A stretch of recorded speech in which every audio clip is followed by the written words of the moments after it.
ว้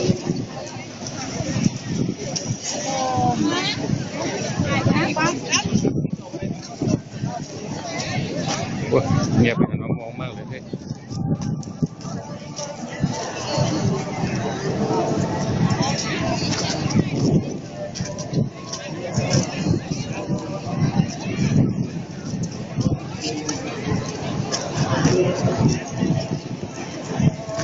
ตอน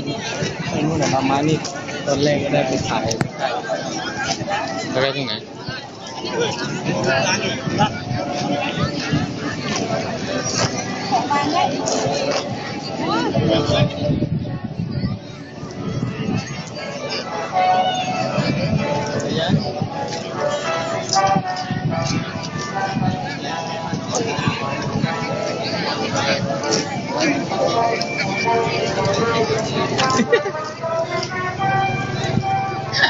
กดไลค์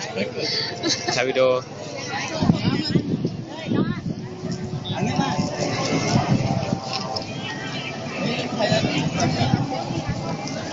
มันเป็นช่างภาพไม่ใช่เขาต้อง หรือว่าถ่ายกับเพื่อนพี่จะตัดต่อ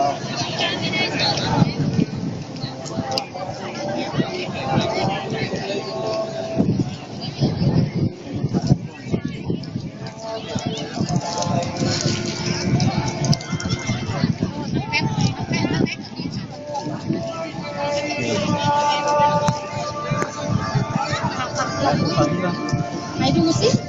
เห็นหน้าเขาอึ๋มไหม